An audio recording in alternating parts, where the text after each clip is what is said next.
નમસ્કાર તાલીમાર્થી મિત્રો, ઔદ્યોગિક તાલીમ સંસ્થા રાજકોટથી હું આશિષ ગોરવાડિયા, ઇન્સ્ટ્રક્ટર એમ્પ્લોયબિલિટી સ્કિલ્સ. આજના સેશનમાં આપ સૌનું હાર્દિક સ્વાગત કરું છું. મિત્રો, આપણે લોકો શીખી રહ્યા છે સેમેસ્ટર 2 માં ટોપિક 10. ટોપિકનું ટાઇટલ છે ક્વોલિટી મેનેજમેન્ટ, જેમાં ચેપ્ટર નંબર 49 જેનું ટાઇટલ છે quality management system. Quality management સિસ્ટમના પાર્ટ 2 નો આપણે અભ્યાસ કરી રહ્યા છીએ, જેમાં કાઇઝન અને TQM.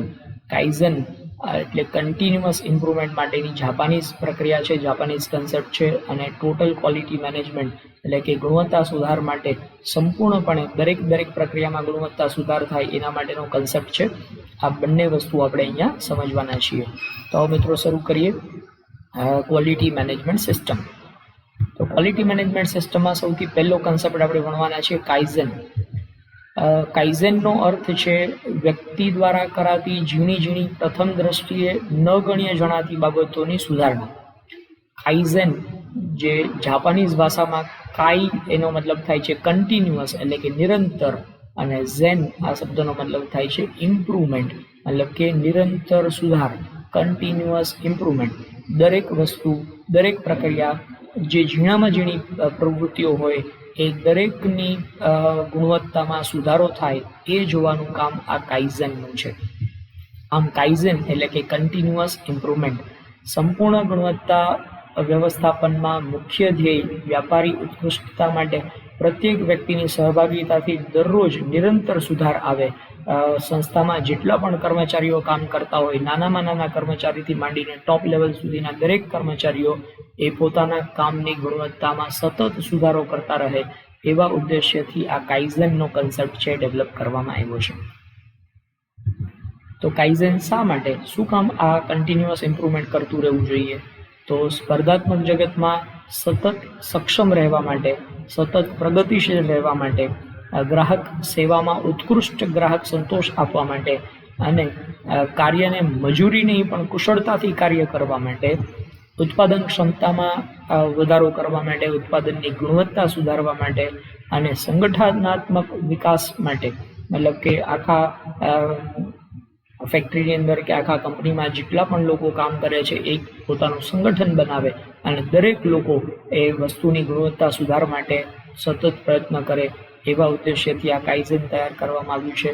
અને વિશ્વ સ્તરીય બનવા માટે, મતલબ કે તમે જો કન્ટિન્યુઅસલી તમારી પ્રોડક્ટમાં ઇમ્પ્રુવમેન્ટ કરતા રહેશો તો જે વિશ્વના બીજા વિકસિત દેશો છે ત્યાં પણ તમે તમારી વસ્તુઓ વેચી શકશો, તમે તમારી સેવા એ લોકોને પણ પૂરી પાડી શકશો. તો આમ કાઇઝન એટલે કે નિરંતર સુધાર, સતત સુધારની પ્રક્રિયા છે, એ તમને ઘણા બધા ફાયદાઓ આપી શકશે. તો કાઇઝનથી આપણને શું લાભ થઈ શકે? તો સામૂહિક શાણપણ અકલ્પ્ય લાભ હોય છે. મતલબ કે બધા જ લોકો એ સમજૂતીથી આગળ ચાલે છે કે આપણે જો કન્ટિન્યુઅસ ઇમ્પ્રૂવ કરીશું તો જ સ્પર્ધામાં ટકી શકશું, તો જ આપણે બજારમાં ટકી શકશું, અને તો જ આપણને લાભ થશે. કાઇઝનને અનુસરવાથી કાર્ય સરળ બને છે. મતલબ કે કન્ટિન્યુઅસ સુધાર કરતા રહ્યો છો તો તમારું કાર્ય છે એને તમે બરાબર રીતે સમજી શકશો, અને બરાબર સમજી શકશો તો સરળતાથી એ કાર્ય પૂર્ણ કરી શકશો. ઉપરાંત ઉપદ્રવ કાર્ય સંતોષ અને આનંદમાં ફેરવાય છે. કાર્યમાં કોઈ પણ પ્રકારનો ઉપદ્રવ છે એ ઉપદ્રવ ઘટશે અને કર્મચારીઓનો કાર્ય સંતોષ વધશે, કર્મચારીઓનો આનંદ છે એ વધશે. ઉપરાંત સતત ઇમ્પ્રુવમેન્ટ કરવાથી તમે કાર્યસ્થળના જોખમોને ઘટાડી શકો છો, અને જોખમ ઘટશે તો સલામતીમાં વધારો થશે. આ ઉપરાંત કર્મચારીઓની ઉત્પાદકતામાં પણ વધારો કરી શકાશે. કાઇઝનનો ઉપયોગ કરવાથી ગુણવત્તા સુધારી શકાશે, સમય અને ખર્ચનો બચાવ થાય છે, ઓછા સમયમાં વધુ ઉત્પાદન કરી શકાય છે, અને એને કારણે લાભ વધે છે. આ ઉપરાંત કાર્ય સમૃદ્ધ બને છે. મતલબ કે તમે ખૂબ જ સારા એવા પ્રમાણમાં પ્રોડક્શન કરી શકશો, વધુ ઉત્પાદન થશે તો વધુ વેચાણ કરી શકશો, વધુ વેચાણ કરી શકશો તો વધુ ફાયદો મેળવી શકશે, વધુ પ્રોફિટ કમાઈ શકશો તો કંપની સમૃદ્ધ બની શકશે, કર્મચારીઓને વધારે પગાર મળી શકશે તો કર્મચારીઓ પણ સમૃદ્ધ બની શકશે. ઉપરાંત કાઇઝન કોના માટે, ક્યાં અને ક્યારે અપ્લાય કરવું જોઈએ? તો કાઇઝન છે એ નિરંતર સુધારની પ્રક્રિયા છે, એટલે એ પ્રગતિ ઈચ્છનાર દરેક વ્યક્તિએ આ કાઇઝનનો ઉપયોગ કરવો જોઈએ. મતલબ કાઇઝન એ ખાલી ફેક્ટરીમાં જ અપ્લાય કરી શકાય એવું નહીં, પણ દરેક વ્યક્તિ પોતાના જીવનમાં પણ કાઇઝન ઇમ્પ્લિમેન્ટ કરી શકે. દરેક વ્યક્તિ જે પ્રગતિ ઈચ્છતો હોય, જે એવું ઈચ્છે છે કે મારે વિકાસ કરવો છે, મારે મારા જીવન ધોરણમાં સુધારો કરવો છે, એ દરેક વ્યક્તિએ પોતાના જીવન ધોરણમાં નિરંતર સુધાર કરતો રહેવો જોઈએ. આનો અમલ અંગત કાર્યસ્થળમાં પણ કરી શકાય, સામાન્ય રીતે પોતાના કાર્યસ્થળમાં પણ કરી શકાય અને પોતાના ઘરમાં પણ દરેક જગ્યાએ તમે આ કાઇઝેન એટલે કે કન્ટિન્યુઅસ ઇમ્પ્રુવમેન્ટ લઈ આવી શકો છો. ખાસ કરીને જ્યારે વ્યક્તિગત કે સંસ્થાગત સમસ્યાઓ હોય કે કાર્ય પદ્ધતિ માટે અસંતોષ હોય ત્યારે આ પ્રક્રિયા અનુસરવી જોઈએ. વ્યક્તિગત કે સંસ્થાગત સમસ્યાઓ સામાન્ય રીતે મૂરી એટલે કે તણાવ સમસ્યાઓ ઉદ્ભવે તો લોકોની અંદર તણાવમાં વધારો થાય છે.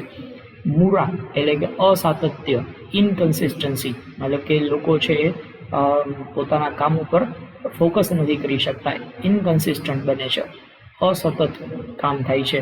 અને મુદ્દા જેને કહેવાય છે વેડફાટ, વેસ્ટેજ, એ વેસ્ટેજને કારણે આ પ્રકારના સમસ્યાઓ ઉદ્ભવતી હોય છે. તો આ તણાવ, અસાતત્ય અને વેસ્ટેજ આને આપણે ઘટાડી શકીએ છીએ જો કાઇઝેન ઇમ્પ્લિમેન્ટ કરવામાં આવ્યું હોય તો કાઇઝેન અમલીકરણ માટેની પાયાની બાબતો આપણે જોઈએ તો સુધાર અકસ્માતથી થતો નથી, તે સાતત્યપૂર્ણ પ્રયત્નોથી થાય છે. મતલબ કે કોઈ પણ વસ્તુમાં તમારે સુધારો કરવો હોય, ઇમ્પ્રુવમેન્ટ કરવું હોય તો ઇમ્પ્રુવમેન્ટ છે એ કંઈ આકસ્મિક ન થાય, અચાનક ચમત્કાર થાય અને એ સુધારો થઈ જાય એવું ન બને. તમારે એના માટે સતત પ્રયત્ન કરતા રહેવા જોઈએ. કાઇઝેનને આત્મસાત કરવા માટે નાના નાના સુધારાથી શરૂઆત કરો. તેમની સમસ્યા નહીં પણ આપણી સમસ્યા એવો અભિગમ અપનાવો. બરાબર, એ તો કંપનીનો પ્રોબ્લેમ છે એમની, પણ દરેક કર્મચારી જો એવું માનશે કે આ આપણો પ્રોબ્લેમ છે, આપણે જ આને સુધારવો પડશે, તો જ કન્ટિન્યુઅસ ઇમ્પ્રુવમેન્ટ આવી શકશે. સરળ બાબતોમાં પહેલાં સુધારો કરો, સુધારને દૈનિક જીવનનો ભાગ બનાવો, સતત સુધારો કરતા રહો અને સામૂહિક જવાબદારી અને સામૂહિક સમજદારીનો ઉપયોગ કરો. મતલબ કે ઇમ્પ્રુવમેન્ટ કરવું એ કોઈ એક વ્યક્તિના હાથની વાત નથી. આખા ઓર્ગેનાઇઝેશનની અંદર, આખા ફેક્ટરીમાં, આખી કંપનીમાં જેટલા પણ લોકો કામ કરે છે એ દરેક લોકો સામૂહિક સમજદારીથી, બધાની સહભાગિતાથી ઇમ્પ્રુવમેન્ટ કરશે તો જ આ કન્ટિન્યુઅસ ઇમ્પ્રુવમેન્ટ આવી શકશે. અજમાવ્યા વગર કોઈ પણ સૂચનનો ક્યારેય અસ્વીકાર ન કરો. દરેક વ્યક્તિ છે એ કંઈક નવું વિચારી શકે છે, એટલે નાનામાં નાનો કર્મચારી તમને કંઈ સૂચન આપે તો એ સૂચન છે એને સમજ્યા વગર અસ્વીકાર ન કરી નાખો. કદાચ એવું બની શકે કે એ વ્યક્તિનું સૂચન છે એ બહુ શ્રેષ્ઠ ઇમ્પ્રુવમેન્ટ લેવા માટે ફાયદાકારક હોઈ શકે. ત્યારબાદ કોઈ પણ સમસ્યાઓને છુપાવો નહીં અને કાર્ય અવરોધથી ગભરાવો નહીં. ઘણી વખત એવું બનતું હોય કે કંઈ નવી સિસ્ટમ ઇમ્પ્લિમેન્ટ કરવામાં આવે તો કર્મચારીઓ એનો વિરોધ કરતા હોય, તો વિરોધથી ગભરાવો નહીં. કર્મચારીઓને સમજાવો કે કાઇઝેન આપણા માટે શું કામ જરૂરી છે અને એનાથી કર્મચારીઓને શું ફાયદો થવાનો છે. ત્યારબાદ કાઇઝેનના ક્ષેત્રો, કયા ક્ષેત્રોમાં કાઇઝેન અપ્લાય કરી શકાય? તો કાઇઝેન છે એ ખર્ચ અને સમયમાં ઘટાડો કરવા માટે અપ્લાય કરી શકાય. કાઇઝેન છે એ સલામતી વધારવા માટે અપ્લાય કરી શકાય. બગાડ અટકાવવા માટે કાઇઝેન અપ્લાય કરી શકાય. ઉત્પાદકતાને સુધારવા માટે આપણે કાઇઝેન ઇમ્પ્લિમેન્ટ કરી શકીએ. ઉર્જા સંરક્ષણ, ઉર્જાની બરબાદી અટકાવવી હોય અને ઉર્જાનું સંરક્ષણ કરવું હોય તો એના માટે પણ કાઇઝેન અપ્લાય કરી શકાય છે. કર્મચારીઓને કામ કરવામાં લાગતો થાક છે એ થાકને ઘટાડવો હોય તો એના માટે પણ કાઇઝેન છે એ ઉપયોગી થશે. ગ્રાહક સેવાના સુધાર માટે પણ કાઇઝેન ઉપયોગી થાય છે.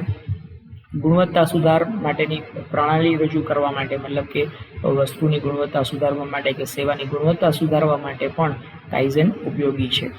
આ ઉપરાંત કાઇઝેન છે એ બીજા કોઈ પણ ક્ષેત્રની અંદર તમે કન્ટિન્યુઅસ ઇમ્પ્રુવમેન્ટ લેવા માંગતા હોય તો દરેક જગ્યાએ કાઇઝેન અપ્લાય કરી શકે. કાઇઝેન કઈ રીતે કરવું જોઈએ? તો કાઇઝેન ની પ્રક્રિયા છે એને આપણે બે ભાગમાં વહેંચી શકીએ. સૌથી પહેલું સમસ્યાની ઓળખ, મતલબ કે કઈ જગ્યાએ ઇમ્પ્રુવમેન્ટ કરવાની જરૂરિયાત છે એ પહેલાં પ્રોબ્લેમ આઈડેન્ટિફાઈ કરો અને ત્યારબાદ એ પ્રોબ્લેમનું નિરાકરણ કરો, જેથી કરીને ઇમ્પ્રુવમેન્ટ એટલે કે ક્વોલિટીમાં સુધારો મળી શકે. સમસ્યાને ધોરણોથી વિચલન એમ વ્યાખ્યાયિત કરવામાં આવે છે, જેને ઇંગ્લિશમાં કહેવાય સ્ટાન્ડર્ડ ડેવિએશન. મતલબ કે આપણે જે સ્ટાન્ડર્ડ સેટ કર્યું હતું કે ભાઈ 1 કલાકની અંદર 5 યુનિટનું ઉત્પાદન થવું જોઈએ, આ આપણું સ્ટાન્ડર્ડ છે. માનો કે 5 યુનિટને બદલે 3 જ યુનિટનું ઉત્પાદન થઈ રહ્યું છે, મતલબ કે તમારું સ્ટાન્ડર્ડ હતું 5 પણ 3નું ઉત્પાદન થઈ રહ્યું છે, મતલબ કે 2નું વિચલન આવી રહ્યું છે. તમારું અપેક્ષા હતી 5 યુનિટની ઉત્પાદન થવું જોઈએ, પણ વાસ્તવિકતા છે એ 3 યુનિટનું ઉત્પાદન થાય છે. તો અપેક્ષા અને વાસ્તવિકતા એની વચ્ચેનો તફાવત કેટલો છે? તો કે તફાવત છે 2 યુનિટનો. આ 2 યુનિટનો તફાવત એ તમારી સમસ્યા છે. હવે એ તફાવત શું કામ આવી રહ્યો છે એને ઓળખો.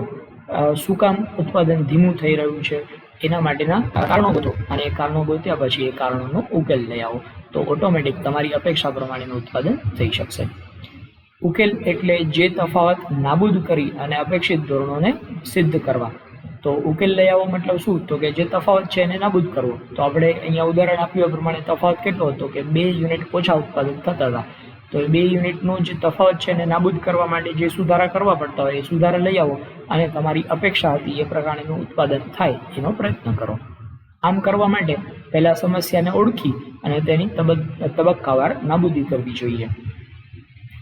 ત્યારબાદ નેક્સ્ટ કન્સેપ્ટ છે ટોટલ ક્વોલિટી મેનેજમેન્ટ, જેને શોર્ટમાં કહેવાય છે TQM. Total quality management is a system that integrates management techniques, continuous improvement efforts, and technical tools involving all employees of the organization, aiming at continual increase in customer satisfaction at lower real cost. તો total quality મેનેજમેન્ટનો concept શું દર્શાવે છે? તો કે total quality management એ continuous improvement efforts, એટલે કે દરેક જગ્યાએ સતત સુધારો કરવા માટેના પ્રયત્ન, જેના માટે કોઈ પણ પ્રકારના ટેકનિકલ ટૂલ્સની જરૂરિયાત હોય તો એને ઇમ્પ્લિમેન્ટ કરી અને દરેક કર્મચારીઓ એમાં સહભાગી બને, અને આવી રીતે કરીને કર્મચારીઓને મહત્તમ સંતોષ મળી શકે, તમારા ગ્રાહકોનો મહત્તમ સંતોષ થાય અને ઉત્પાદન ખર્ચની અંદર ઘટાડો થાય. એ ઉદ્દેશ્યથી સતત ચાલતી ક્વોલિટી ઇમ્પ્રુવમેન્ટની પ્રક્રિયા એને ટોટલ ક્વોલિટી મેનેજમેન્ટ કહેવાય છે. તો સંપૂર્ણ ગુણવત્તા વ્યવસ્થાપન, TQM ગુજરાતીમાં આપણે એને કહીશું સંપૂર્ણ ગુણવત્તા વ્યવસ્થાપન. આના માટેની પાયાની બાબતો કઈ છે? તો કે સંપૂર્ણ ગુણવત્તા વ્યવસ્થાપન માટે 8 પાયાના સિદ્ધાંતો છે, જેમાં પહેલું છે સંપૂર્ણ ગ્રાહક સંતોષ. મતલબ કે તમે ટોટલ ક્વોલિટી મેનેજમેન્ટ શું કામ ઇમ્પ્લિમેન્ટ કરો છો? તો કે ગ્રાહકોને મહત્તમ સંતોષ મળી રહે એ ઉદ્દેશ્યથી. ઉપરાંત નેતૃત્વ, એટલે ક્વોલિટી ઇમ્પ્રુવમેન્ટ કરવી એ કોઈ સામાન્ય કર્મચારીના હાથની વાત નથી, પણ એના માટે સશક્ત નેતાગીરીની જરૂરિયાત છે. જો લીડર હશે સંસ્થામાં તો એ લીડર દ્વારા બધી સૂચનાઓ આપવામાં આવશે અને સૂચનાઓનું પાલન કરી અને ગુણવત્તામાં સુધારો કરી શકાશે. ત્યારબાદ ગુણવત્તા માટેની એક નીતિ તૈયાર કરવી જોશે કે આપણે કઈ પોલિસી પ્રમાણે વર્ક કરવા માંગીએ છીએ, એ નીતિ તૈયાર હોવી જોઈએ. ત્યારબાદ સંસ્થાકીય માળખું, જેને કહેવાય ઓર્ગેનાઇઝેશન સ્ટ્રક્ચર, એક માળખું નક્કી કરો કે ટોપ લેવલ મેનેજમેન્ટમાં કોણ હશે, પછી મિડલ લેવલ મેનેજમેન્ટમાં કોણ હશે, બોટમ લેવલમાં કોણ હશે, આમ કોણ સૂચનાઓ આપશે અને કોણ સૂચનાનું પાલન કરશે એ નક્કી હોવું જોઈએ. ત્યારબાદ કર્મચારીઓની સહભાગિતા, દરેક લોકો આમાં ક્વોલિટી ઇમ્પ્રુવમેન્ટમાં સહભાગી બને એ ખાસ જરૂરી છે. કોઈ એક વ્યક્તિના હાથથી ગુણવત્તા સુધાર થવાનો નથી. ત્યારબાદ ગુણવત્તા માટેનો ખર્ચ છે એ ખર્ચ વિશેનું પણ વ્યાખ્યાયિત કરવું પડશે, કારણ કે એવું ન થવું જોઈએ કે ગુણવત્તા સુધારવા માટે ખર્ચાઓ વધી જાય તો પછી ગુણવત્તા સુધારનો તમને કોઈ લાભ ન મળે. તો ઓછામાં ઓછી ખર્ચ કરીને વધુમાં વધુ ગુણવત્તા કેવી રીતે મેળવી શકાશે એના માટેનો પ્રયત્ન થવો જોઈએ. આ ઉપરાંત પુરવઠો પૂરો પાડનારની પસંદગી, મતલબ કે તમારા જે સપ્લાયર છે, તમને જે રો મટીરિયલ, ટૂલ્સ, ઇક્વિપમેન્ટ્સ બધું સપ્લાય કરે છે એ લોકોની સાથે પણ સારો રિલેશન તમારે ડેવલપ કરવો પડશે, અને એ લોકોની સાથે જો સારો સંબંધ હશે તો જ એ લોકો તમને સારી ગુણવત્તાવાળી વસ્તુઓ આપશે. સારી ગુણવત્તાવાળું રો મટીરિયલ હોય, સારી ગુણવત્તાવાળા સાધનો હોય તો એનાથી આપણે સારી ગુણવત્તાવાળી વસ્તુનું ઉત્પાદન કરી શકીએ, સારી સેવા પૂરી પાડી શકીએ. તો આમ 8 સિદ્ધાંતોનો ઉપયોગ કરીને આપણે ગુણવત્તા વ્યવસ્થાપન કરી શકીએ છીએ. તો TQM કંપનીના કામદારો અને તેના ગ્રાહકો ઉપર કેન્દ્રિત છે, મતલબ કે કામદારોના કાર્ય સંતોષમાં પણ વધારો થવો જોઈએ અને ગ્રાહકોને વસ્તુ કે સેવા વાપરવાથી પણ એમના સંતોષમાં વધારો થવો જોઈએ. સંપૂર્ણ ગુણવત્તા વ્યવસ્થાપનના સિદ્ધાંતોની વાત કરીએ તો સૌથી પહેલું તો સિદ્ધાંત એ છે કે વ્યવસ્થાપક મંડળ છે એ પ્રતિબદ્ધ હોવું જોઈએ, મતલબ કે ટોપ મેનેજમેન્ટ છે એ કમિટેડ હોવું જોઈએ કે આપણે કોઈ પણ ભોગે ગુણવત્તા સુધાર કરવો છે. આ ઉપરાંત કર્મચારીઓનું સશક્તિકરણ, મતલબ કર્મચારીઓને છૂટ આપેલી હોવી જોઈએ કે ભાઈ ગુણવત્તા સુધારવા માટે તમે કોઈ પણ પ્રકારના નિર્ણય લેવા માટે મુક્ત છો. ગુણવત્તા સુધારવા માટે તમે જે કંઈ પણ પ્રયત્ન કરવા માંગતા હોય એ પ્રયત્નોનું અમને સજેશન આપો, અમે એનું ઇમ્પ્લિમેન્ટેશન કરી શકશું. હકીકત આધારિત નિર્ણય પ્રક્રિયા મતલબ ક્વોલિટી ઇમ્પ્રુવમેન્ટ માટે જે કંઈ પણ વાસ્તવિકતા છે એને ધ્યાનમાં રાખીને ઇમ્પ્રુવમેન્ટ કરવા માટે ઝડપથી નિર્ણય થવો જોઈએ. નિર્ણય લેવામાં જો વિલંબ થશે તો ક્વોલિટી ઇમ્પ્રુવમેન્ટ શક્ય નહીં થાય. ઉપરાંત સતત સુધાર કરતો રહેવો પડશે. ક્વોલિટી ઇમ્પ્રુવમેન્ટ કોઈ એક ક્ષણનું કામ નથી, એ કન્ટિન્યુઅસ ચાલતી પ્રક્રિયા છે. ત્યારબાદ ગ્રાહક કેન્દ્રિતતા. આપણે ક્વોલિટી ઇમ્પ્રુવમેન્ટ શાના માટે કરીએ છીએ તો કે ગ્રાહકોનો સંતોષ વધે એના માટે. તો ગ્રાહક કેન્દ્રિત છે મતલબ ગ્રાહકોનો સંતોષ વધે એના માટે આપણે આખી પ્રક્રિયા કરી રહ્યા છીએ. ત્યારબાદ સંપૂર્ણ ગુણવત્તા વ્યવસ્થાપનના 4 આધાર સ્તંભો છે, જેમાં સમસ્યા ઉકેલની શિસ્ત મતલબ કે સૌથી પહેલાં તો શિસ્તબદ્ધ આપણે સમસ્યાનું ડેફિનેશન કરવી પડશે. મતલબ કે પ્રોબ્લેમ કઈ જગ્યાએ રહેલો છે એ ગોતવો પડશે. પ્રોબ્લેમ ગોત્યા પછી એ પ્રોબ્લેમને શિસ્તબદ્ધ રીતે આપણે એનો ઉકેલ કરવાનો છે. ત્યારબાદ આંતરવૈયક્તિક કૌશલ્ય. આંતરવૈયક્તિક મતલબ ઇન્ટરપર્સનલ સ્કિલ હોવી જોઈએ. ઇન્ટરપર્સનલ સ્કિલ મતલબ કે આખી સંસ્થાના દરેક કર્મચારીઓ એકબીજાની સાથે સાનુકૂળ થાય એના માટેનો પ્રયત્ન થયેલો હોવો જોઈએ. જૂથ કાર્ય. આપણે પહેલાં જ વાત કરી એ પ્રમાણે કે ક્વોલિટી ઇમ્પ્રુવમેન્ટ છે કોઈ એક વ્યક્તિના હાથની વાત નથી, આખું ગ્રુપ ડેવલપ થવું જોઈએ અને ગ્રુપના દરેક વ્યક્તિઓ છે એ ક્વોલિટી ઇમ્પ્રુવમેન્ટ માટેના પ્રયત્ન કરતા હોવા જોઈએ. અને ચોથો સ્તંભ છે ગુણવત્તા સુધાર એ પ્રક્રિયા છે. મતલબ કે ક્વોલિટી ઇમ્પ્રુવમેન્ટ એ કોઈ એક ક્ષણનું કામ નથી, એક વખતનું કામ નથી, એ સતત ચાલતી પ્રક્રિયા છે. એટલે કે સંસ્થામાં ક્વોલિટી ઇમ્પ્રુવમેન્ટ માટેના પ્રયત્નો છે એ સતત થતા રહેવા જોઈએ. આ 4 સ્તંભ છે એના ઉપર ટોટલ ક્વોલિટી મેનેજમેન્ટ ડિપેન્ડન્ટ છે. ત્યારબાદ સંપૂર્ણ ગુણવત્તા વ્યવસ્થાપન કરવાથી આપણને શું લાભ થઈ શકશે તો સંપૂર્ણ ગુણવત્તા વ્યવસ્થાપનના મૂર્ત લાભો એટલે કે પ્રત્યક્ષ રીતે આપણને શું લાભ થઈ શકે તો સૌથી પહેલાં તો ઉત્પાદનની ગુણવત્તા સુધરશે, ઉત્પાદકતામાં વધારો થશે, બજાર અને ગ્રાહકોમાં વધારો થશે, નફાનું ધોરણ વધશે, ગુણવત્તાનો ખર્ચ ઘટશે અને કર્મચારીઓની ફરિયાદમાં કર્મચારીઓના મનદુખમાં ઘટાડો થશે. ઉપરાંત સંપૂર્ણ ગુણવત્તા વ્યવસ્થાપનના અમૂર્ત લાભો એટલે જેને આપણે કહીએ ઇનડાયરેક્ટ આપણને કયા પ્રકારના લાભો થઈ શકે તો કર્મચારીની સહભાગિતામાં વધારો થશે, જૂથ કાર્ય વિકસશે મતલબ કે કર્મચારીઓની અંદર જૂથની ભાવના કે અમે આ કંપનીના કર્મચારીઓ છે ને અમે ગ્રુપમાં રહીને કામ કરીશું એવા પ્રકારના લાગણીમાં વિકાસ થશે.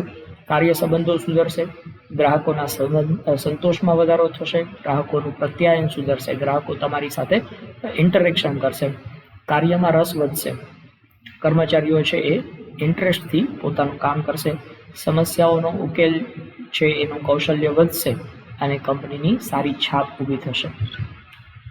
તો આ પ્રમાણે ટોટલ ક્વોલિટી મેનેજમેન્ટથી કન્ટિન્યુઅસ ઇમ્પ્રુવમેન્ટ કરી શકાય તો સ્પર્ધામાં પણ ટકી શકાય અને આંતરરાષ્ટ્રીય સ્તરે તમારી વસ્તુઓનું વેચાણ પણ તમે વધારી શકો છો. Thank you.